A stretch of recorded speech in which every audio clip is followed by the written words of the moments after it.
everybody, my name's Hope and welcome back to my channel. I like musicals every part of my life, and today, yes, I am outside, and yes, I am talking about Smash, the musical.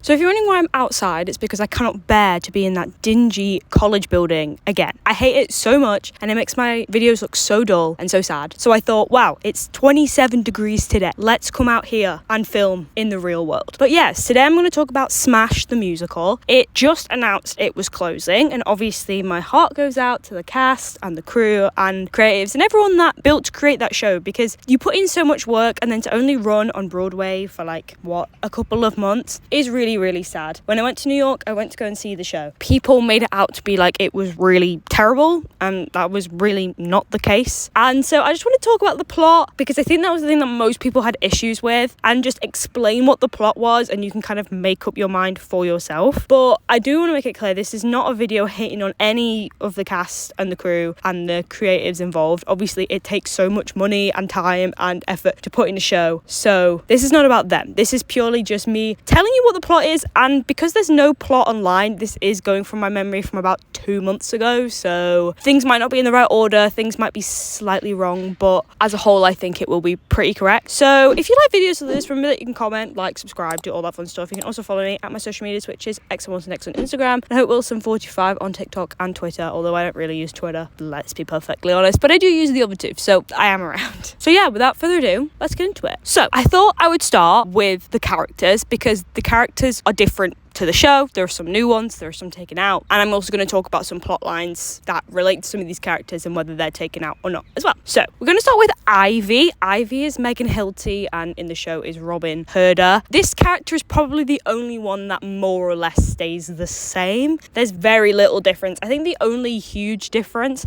is that in the show, Ivy has done tons of Broadway shows but has always been in the ensemble, and this could finally be her big break. Whereas in the musical, Ivy is a seasoned Broadway performer. She's been in every Broadway show being the lead. And I think that's really the only big difference. Everything else about her character-wise is pretty much the same. Then you have Karen. Karen is Catherine McPhee in the show and is Caroline Bowman in the musical. I'm going to get really confused by saying show and musical, but yeah. Personality-wise is the same, but actions-wise is so different. From the beginning, which is different to the show also. From the beginning, Karen is Ivy's understudy, and in the musical they say that she's been the understudy for her in literally every Broadway show that she's ever done. Whereas in the TV show, Karen, this is like her big break. She's like a waitress, I think, and she just auditions for it on a whim and then ends up being there. So that's the big difference. Karen is from the get-go Ivy's understudy, and Ivy from the get-go is Marilyn. That is the way that it works. But apart from that, not a huge difference. Then you have Angelica Houston's character, who I don't know what she's called in the show, but she's called Anita in the musical. She's more or less the same, basically identical. Then you also have Scott, who's her assistant, who again is more or less the same. The only difference is they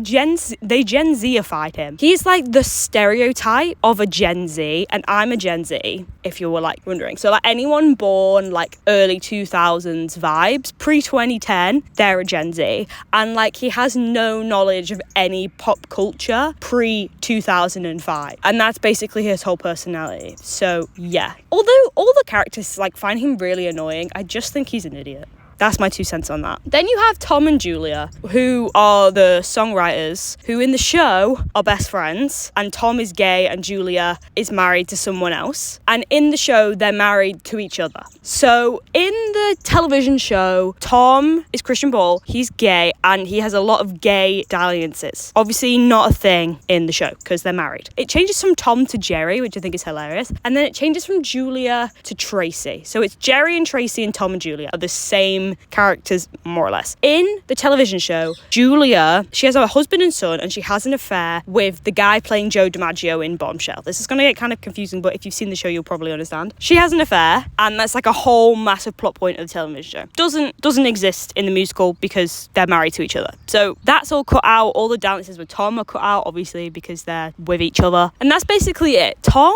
is an alcoholic in the musical, and I will say I think they deal with that in a bizarre way. It feels like it's played for laughs and not played for truth. It's the same with Ivy, actually. I'll get more into it, but basically, obviously, in the television show, she gets addicted to drugs. And in the musical, she kind of also does, but in the like second to last scene, she just gives it up, which, you know, it's just not how drug addiction works, but they kind of do that in the show anyway, so apples and oranges, you know? But that's who they are. Then you have Nigel. That's the show name. He's the director choreographer. In my head, he's called Derek in the TV show, but I think that's just because I think the actor looks like a Derek. There's also a huge difference between these characters as well, because in the TV show, Derek is kind of mean, and there's this whole love triangle with Ivy and Karen, and like sleeping to get ahead, and he's just like so rude the whole time. Not the character, because Nigel in the musical is gay. He's the gay one. I hate saying that, but they kind of swapped like the characters around. Kind of the comedic one, he's like the funny one. That's kind of his role. Those are, I think, all the characters from the TV show that transferred. I could be missing one or two, but I'm going to now tell you about people that were cut and people that were added. So people that were cut, Dev, who is, I think his name's Dev, Karen's boyfriend. He doesn't exist. In the show, he's like kind of far removed. He's not an actor, singer or whatever. In the musical, she's married to the guy who plays Joe DiMaggio, who in the TV show, the guy that plays Joe DiMaggio has an affair with Julia, the songwriter, whereas in the show, he's just married to Karen, and that's it. And he's in like 3 scenes, but that is who it is. Also, if my tone is like really off, like don't let that put you off. I did actually really like this show. I'm not making it up. It's just, it gets really confusing and it's a really odd plot, so bear with me. Who else doesn't exist? Literally all the ensemble characters, yeah, none of them really exist. They're all there, but they have like a single one-liner. They don't have like fleshed out characters. Yeah, like I said, the guy they had the affair with doesn't exist. Julia/Tracy's whole family doesn't exist. Okay, this is the second time my iCloud storage has given up on me, so I think it's telling me I need to hurry the fuck up, so that's what I'm going to do. One new character's added, which is Chloe. She is the assistant director or the associate director, I don't really know, but she's basically like second hand to Nigel, teaches choreo. She becomes quite important later. And there's also Susan, but we'll talk about her later. She's also a new character. So, the show opens, fading on a girl with a hunger for fame and a face and a name to remember. Faster version of Let Me Be Your Star. Everyone's in full costume, we're having a good time. Fade out, we're in the rehearsal room, back again. Yeah, we get introduced to all the characters, so we get introduced to Jerry and Tracy and Nigel and Karen and Ivy and Chloe. I think those are all the people on stage at the beginning. Oh, and Anita and Scott. Chloe and Ivy have a conversation, and basically she's like, why aren't you doing performing? Like, you're so good. Because she does this little like thing where she's just showing Ivy what they want, and she like sings a note, and they're all like, wow, she's really good, because she is. It was like, well, I gave up on performing and this is what I want to do. I want to be like an assistant director. Ivy's like, oh, you could be so good though. And she's like, yeah, but I've kind of passed that. Like, they're never going to cast me, so not in my lifetime. End of conversation. Karen is like, yeah, I've been her understudy for like every single show she's ever done. Isn't it kind of funny that I've never been the lead? Haha, lols. And then Tracy is talking to Chloe and Ivy, and she's like, how are you doing with like getting into the character of Marilyn? She was like, I'm doing all right, but I feel like I really need to get into it. And Tracy's like, oh my god, I have this really good book on method acting by this woman called Susan Proctor, and you should read it. And she's like, oh my god, I'm gonna do that. And then Nigel basically takes her aside and is like, right, so we're gonna learn some choreo on our own, on our lonesomes, and Karen, the understudy, is gonna run National Pastime with Chloe. And they do, in like rehearsal gear.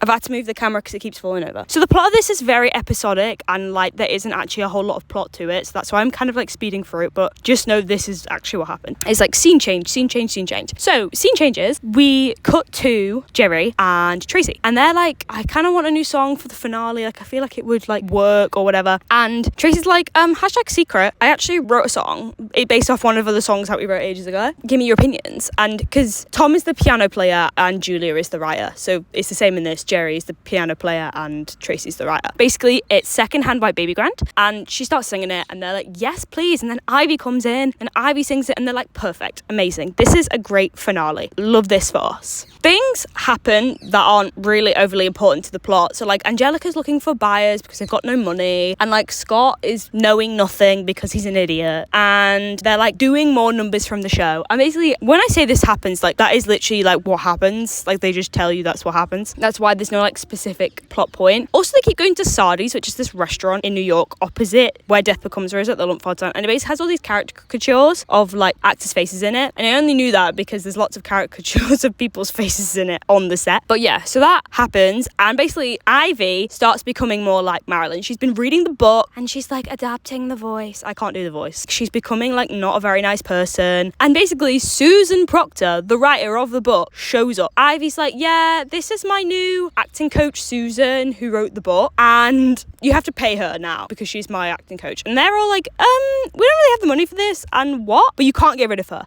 because she's insane. She wears like all black. She has a thing around her head. It's not like a religious thing, I just want to make that clear. But she has this thing around her head and she holds it like she's like this the whole time. And she's a really bad acting coach. She's like, you must be Marilyn. You must get addicted to drugs. You must feel what she feels and be what she is. And that is who she is. And all of the creatives hate her. They're all like, can we please get rid of this woman? And like basically they're like trying to direct and choreograph it, and she's like, no, Marilyn will not be doing that. So they all hate her and want to get rid of her, but they can't because Ivy has turned into like obsessed Marilyn. Like she's just living as Marilyn at this point. And she starts like not showing up to rehearsals. So she like sings Mr. and Mrs. Smith with Charlie, who is in this version Karen's husband. They sing and she like basically just leaves immediately after, and they're like, you still got a whole rehearsal day left, mate. Where are you going? And she's like, I'm going.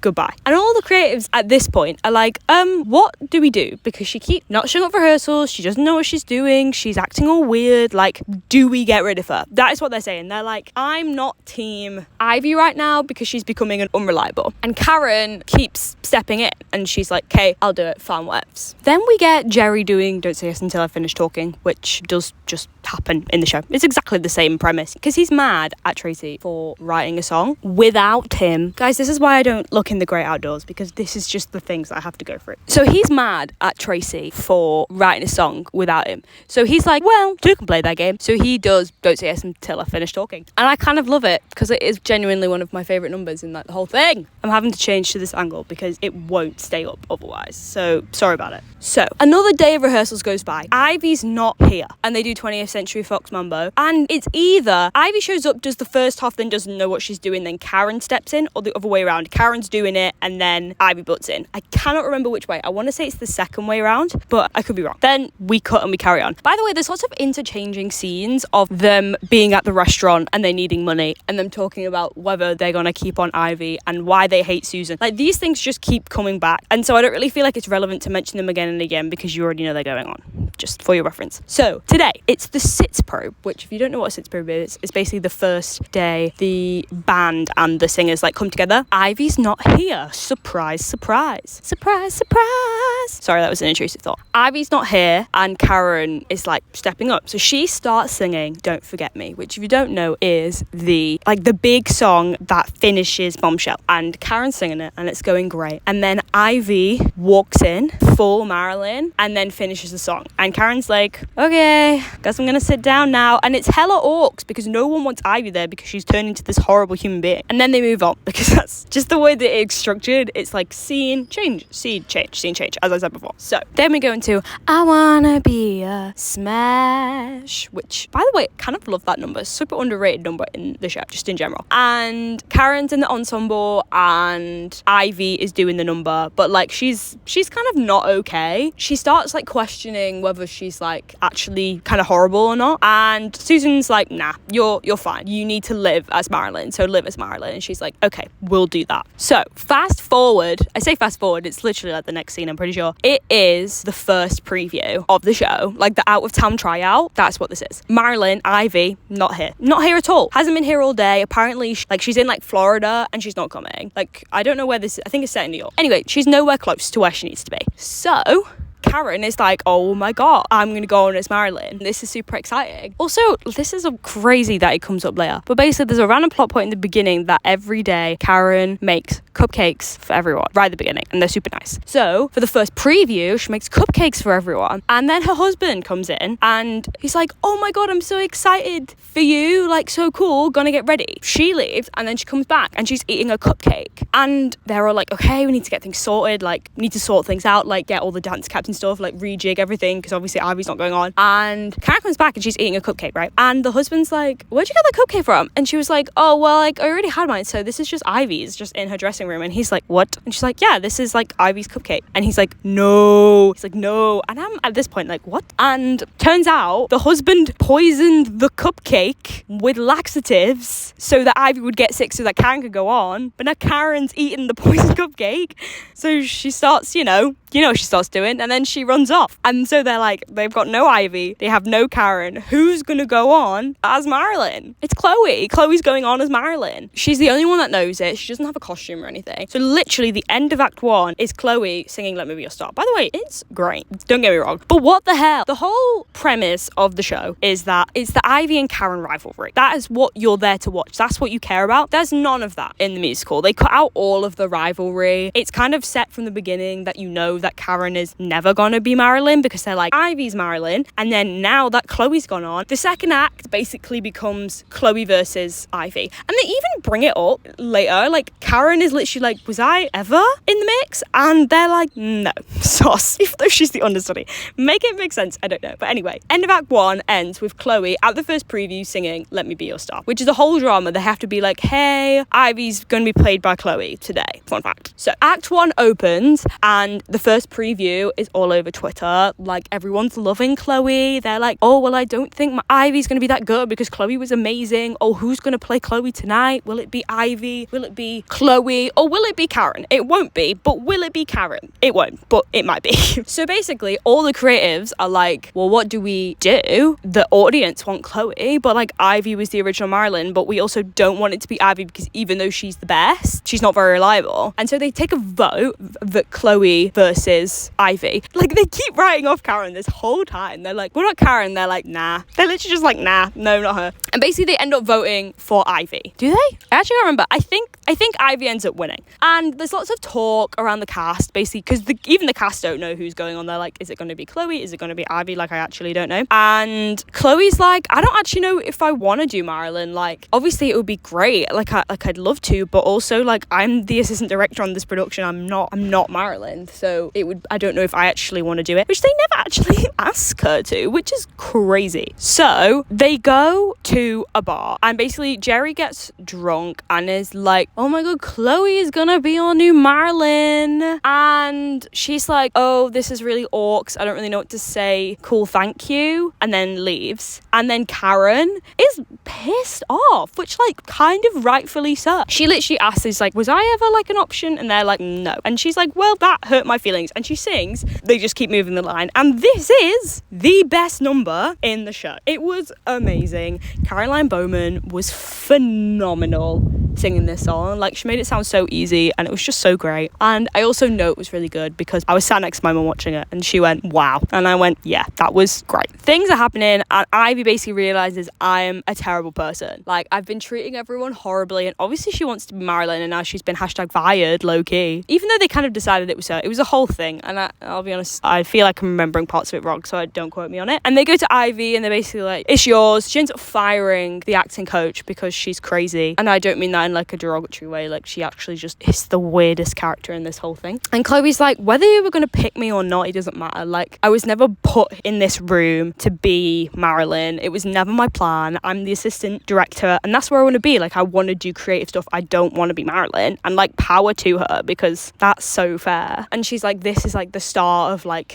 my directing career, which, you know, is an actual pretty common thing that happens. She's like, this is what I want to do now. And so everyone's kind of like happy daisies, apart from Karen, who kind of had a sucky time this whole time. Ivy fires the acting coach and she like apologizes to everyone, is like, sorry for being a bitch, like, I've learned my lesson. She gives up the drugs, but basically something's like not quite right with the show. They keep changing bits of it and whatever, and they go to the restaurant, and Scott, who I feel like he feels more relevant in the show than the fact I've literally not mentioned him since. He basically just comes up with the idea of, oh my god, what about Bombshell, like the Marilyn Monroe story? Because the whole time they're like, we don't want her to like die at the end because it's more of like a celebration of her life and like an in memoriam. And then they basically change it so that she dies at the end. I don't really get it why, but that's what happened. And they're basically like, oh my god, like we've created the show and it's done and it's good. And then they sing and that's the end. I feel like there's a plot point that I'm forgetting, but I'm really actually thinking about it. Don't think there is. That's the whole show. And it is weird to talk about it this way because it is quite different from the show. Like the characters are similar, but Ivy doesn't have a mother complex. A lot of the characters I think just don't have a ton of depth because you just don't have the time. The first season is what, like 15 hours of television, and you're trying to fit all of that into an hour and a half, like 2.5 hours. Like it just doesn't work. Like you can't possibly keep everything in. But I do just think the issue was that it is just quite far removed from the TV show itself. If you like the show, it doesn't really resemble the show enough at all, and I think that's the problem. I think it's too dissimilar to the show for it to be called Smash. There are too many differences for that, and I'm not saying they're all bad differences. It could have very easily been Karen versus Ivy instead of Ivy versus Chloe. There were definitely ways around that, and I do think stuff like the alcoholism and the addiction, like I think was played more for laughs than it was for like genuine issues, which I think now in this time we definitely need to do. That is, I think, the problem. Like I liked it for what it was, and I think if you went into it not knowing the show, like the TV show, I think you probably would have liked it a lot more. I've heard some people saying the same about Burlesque as well. I have not seen Burlesque, so this is not me being like, oh, this is about Burlesque, but I know Burlesque, the musical, is quite different from the film, and that's why a lot of people have an issue with it, not because necessarily the show is bad. I do think it is really sad that it's closing so soon. I think if it just tweaked a couple of things, that it could have been a really good show and one that could stay up for a long time. But the plot, I felt, was just slightly too simple, which sometimes simple works, but for Smash, which is just such an extravagant show, I think that's what it was lacking. Basically, I would say like 90% of the numbers are done in like rehearsal clothes, and I totally get why, but I think this, like the spectacle of Smash was that you would see it in the rehearsal room, and then like halfway through the number, it would like transform into the like proper like outfit so that your brain can see what the show would see. And they really only do that with the opening number and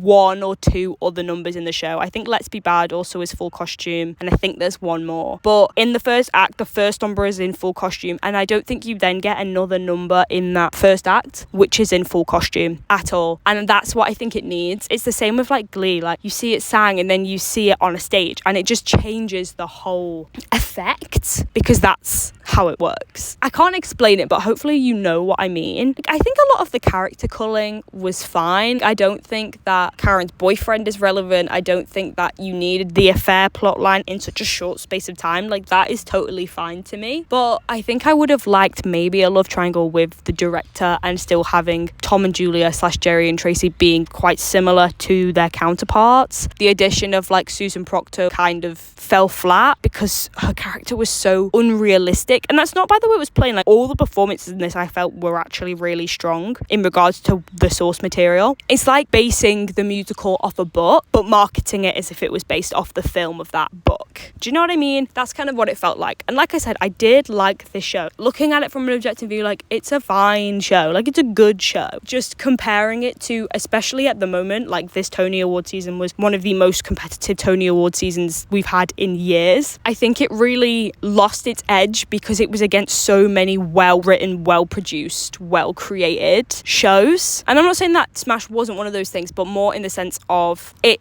lacked where other shows didn't, basically. But yeah, that is the plot of Smash the Musical. If anyone has any questions, feel free to leave them below. I have seen the first season of Smash, and I've seen part of the second season. So if there's any plot points or important things that you know happen in the TV show and you want to know if they happen in the musical, like feel free to comment them down below. Like I said, I think I covered most things, but like I forget if there's like the odd subplot or the odd character that I may have just left out, and you may have been like, why didn't you mention them? And it's because I forgot. But I think I covered most things, and it means that now I can finally get out of the sun and this hellish attempt at filming a video. So hopefully you enjoyed it. Hopefully it was worth it to you. Like it if you liked it, subscribe if you feel like it. Keep enjoying musicals as much as me, and if you have any recommendations, keep them below. Or if you don't, I'll see you in the next one.